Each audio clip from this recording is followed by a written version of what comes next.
हमेशा इनकी नीति रही है। अब उद्बोधन की अगली कड़ी में श्रीमान दिलीप जी चौधरी, प्रदेश प्रभारी राष्ट्रीय लोकतांत्रिक पार्टी से निवेदन रहेगा कि वो आए और विशाल जन हजूम को संबोधित करावें। पूर्व मंत्री और राष्ट्रीय लोकतांत्रिक पार्टी के प्रदेश प्रभारी श्रीमान दिलीप जी चौधरी।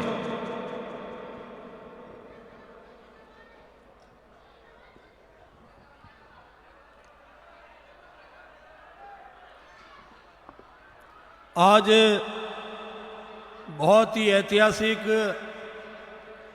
लगभग 80 से 81 दिन तक लगातार चलने वाले इस धरने में पधारे, इस विशाल धरने में पधारे आप सबके लाडले राजस्थान ही नहीं उत्तरी भारत के सबसे लोकप्रिय किसान नेता और राष्ट्रीय लोकतांत्रिक पार्टी के राष्ट्रीय अध्यक्ष हनुमान बेनीवाल साहब आज आपके बीच में पधारे हैं। आप पिछली बार नागौर पधारे, आपने इनको अपनी पीड़ा बताई कि आप जो है इस रिंग रोड को लेकर, जो ये जोधपुर की रिंग रोड है, ये किसान और नौजवान की एक आफत बनकर आ गई और इस रिंग रोड के कारण जो हमारे इस इलाके के जुड़े हुए गांवों के किसानों के लिए जो तकलीफ आपको हुई है, उसके समाधान के लिए आपने हनुमान बेनीवाल साहब को याद किया। आज वो आपके बीच में पधारे, आप जोरदार तालियां बजाकर इनका स्वागत करें। तालियां मजो को नहीं आएगा भाई, जोरदार तालियां बजाओ, दोनों हाथ खड़े करके।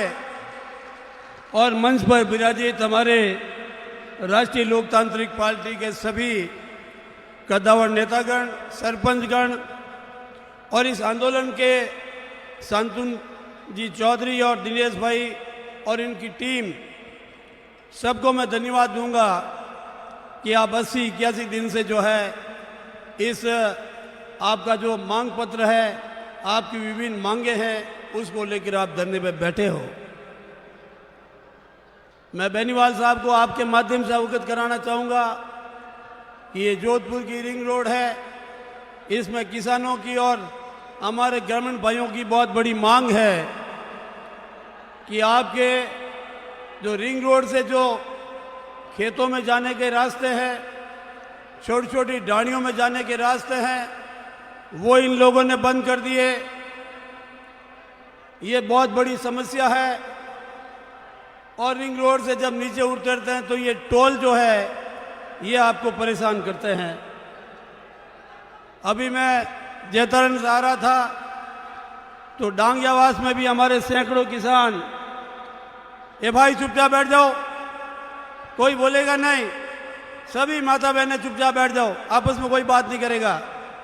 आप कोई बात करने आए हो, सुनने के लिए आए हो? ये बीच में जो खड़े हैं बैठ जाइए, सब नीचे बैठ जाइए, आप कोई खड़ा नहीं रहेगा, नीचे बैठिए और आपस में कोई सब इधर देखिए, आप कोई बीच में बोलेगा नहीं। बोलो भारत माता की, भारत माता की। राष्ट्रीय लोकतांत्रिक पार्टी हनुमान बेनीवाल। तो मैं आपको बता रहा था कि अभी जैतरण से मैं यहाँ आ रहा था तो डांगियावास में भी सैकड़ों किसान मुझे मिले। उन्होंने कहा कि रिंग रोड से जो हमारा डांगियावास का ये बाईपास का जो रास्ता है, उसमें भी हमको तकलीफ है, आप बेनीवाल साहब को अवगत कराना। तो हम आज मंच के माध्यम से भी उनकी भी समस्या आदरणीय बेनीवाल साहब के सम्मुख अवगत कराना चाहता हूं कि वो रिंग रोड से इनका जो है ओवरब्रिज बन जाए तो टोल से भी निजात मिलेगी और करीब 7-8 किलोमीटर जो लंबा रास्ता तय करना पड़ता है ग्रामीणों को, उससे भी निजात मिलेगी। इसके अलावा भी आपकी जो छोटी मोटी 7-8 मांगे हैं, उन तमाम मांगों पर अभी ज्ञापन बेनीवाल साहब ने पढ़ा है, उस पर भी अभी उच्च अधिकारियों से ये बात करेंगे। और आप जानते हैं कि आज हिंदुस्तान ही नहीं पूरे राजस्थान में बेनीवाल साहब को एक नए नाम से पुकारा जाता है, न्याय का योद्धा। क्या नाम डाल दिया, न्याय का योद्धा। और जहाँ जहाँ संकट, तकलीफ, दुख और समस्याएं को निजात नहीं मिलती है तो आम आवाम इस देश और प्रदेश में एक ही नेता को याद करता है, उसका नाम है हनुमान बेनीवाल। आज हनुमान बेनीवाल जी आपके बीच में आ गए। एक तो वो हनुमान थे जिन्होंने सीता मैया की रक्षा के लिए लंका में आग लगा दी, लेकिन वो एक कदम पीछे नहीं हटे और रामचंद्र जी का दूत बनकर उस रूप में सीता मैया की रक्षा की। आज इस बदलते युग के अंदर इस देश और उत्तरी भारत और प्रदेश के अंदर हनुमान बेनीवाल जी एक पुनः न्याय के योद्धा के रूप में आज गांव-गांव और देश प्रदेश के कोने कोने में जा रहे हैं। और जहाँ जहाँ भी समस्या आती है, जहाँ जहाँ भी तकलीफ आती है, अगर बेनीवाल साहब उस जगह पहुँच गए तो वो फैसला छाप कर ही उठते हैं, एक कदम पीछे नहीं हटते हैं। ये लोगों को विश्वास हो गया, ये भरोसा हो गया। आज कांग्रेस और भाजपा के लोग आते हैं, केवल भाषण देकर चले जाते हैं।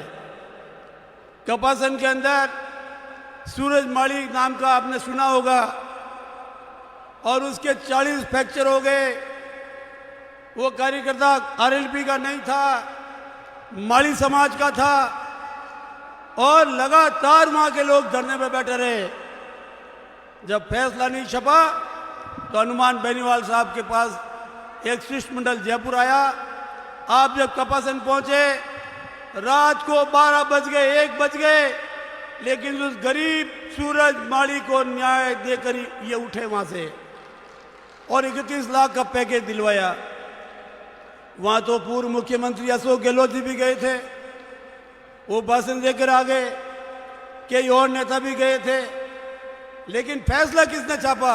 हनुमान बेनीवाल साहब ने छापा। आज राजस्थान के कई ऐसे मामले आपके सामने हैं। आज प्रदेशवासियों के दिमाग में एक बात बैठ गई कि हनुमान बेनीवाल जी एक ऐसी शख्सियत है जो इस प्रदेश के किसी कोने में किसी जाति बिरादरी के लोगों को कोई दुख तकलीफ आती है, किसान नौजवान को संकट आता है, और बेनीवाल साहब को आपने याद कर लिया तो वो मौके पे पहुंचकर आपकी मदद करते हैं और फैसला भी छापते हैं। अभी कुछ दिन पहले हम भरतपुर गए, मैं भी बेनीवाल साहब के साथ में था। भरतपुर में पथेना में हजारों की तादाद में उस ब्रज क्षेत्र के अंदर भी आरएलपी जिंदाबाद के लोगों ने गगनभेदी नारे लगाए। भरतपुर और उस इलाके के लोगों ने कहा कि बेनीवाल साहब, इस ब्रज इलाके के अंदर आरएलपी अभी नहीं है। हम आजादी से लेकर अब तक इस बीजेपी और कांग्रेस के पीछे भागते फिरे हैं, लेकिन हमें अब पता चला कि इस राजस्थान के अंदर राष्ट्रीय लोकतांत्रिक पार्टी का एक ऐसा मजबूत योद्धा है जो गरीब और किसान नौजवान की लड़ाई लड़ता है। उन्होंने भी मन बना लिया कि भरतपुर और ब्रज क्षेत्र में भी आरएलपी के झंडे गाड़ेंगे हम। ये आप पूरा फैलाव हो चुका है। दोस्तों, इस मंच पर 11-12 सरपंच भी बैठे हैं। इस पंडाल में विभिन्न जातियों के जनप्रतिनिधि बैठे हैं। मैं आपसे निवेदन करना चाहता हूं कि इस मांगों का फैसला तो छपेगा, आपके हक की लड़ाई की जीत होगी, लेकिन आपको भी अपने इष्ट और धर्म के साथ आज एक फैसला छाप कर जाना पड़ेगा कि 2028 के चुनाव में और आने वाले पंचायत राज चुनाव में राष्ट्रीय लोकतांत्रिक पार्टी के इस योद्धा के साथ आप रहोगे। मंजूर है? मंजूर है तो अपने इष्ट और धर्म के साथ दोनों हाथ खड़े करके हनुमान बेनीवाल साहब को विश्वास दिला दो कि आने वाले चुनाव में हम आपके साथ रहेंगे। करो दोनों हाथ खड़े। किस किस के हाथ खड़े देखता हूं। ये मंच पे हाथ खड़े क्यों नहीं है? ये बाउर जी, मंच पर आप हाथ खड़े कीजिए। अगर हनुमान बेनीवाल साहब के अगर साथ हैं आप 2028 में, चाहे मंच हो और चाहे नीचे हाथ खड़े रखें, आप नीचे नहीं रखेंगे मैं जब तक नहीं कहूँगा। दोनों हाथ मुझे पता चलना चाहिए। कैमरामैन चारों ओर कैमरा घुमाइए, लगना भी चाहिए और दिखना भी चाहिए कि 2028 राजस्थान में एक परिवर्तन की लहर चलनी चाहिए। बहुत बहुत धन्यवाद। 2028 के चुनाव में राजस्थान में एक परिवर्तन की लहर चलनी चाहिए।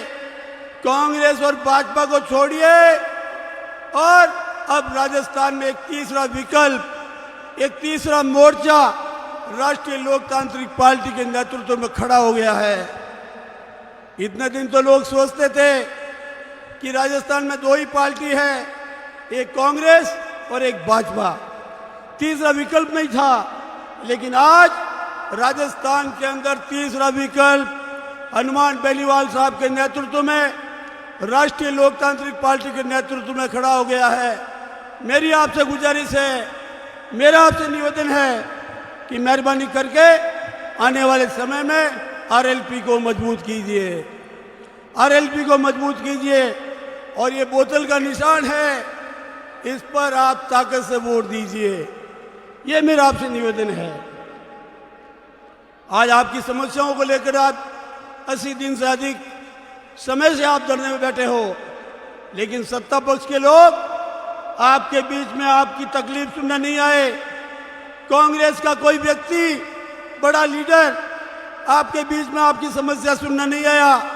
एक योद्धा हनुमान बेनीवाल जी आज आपके बीच में आए हैं।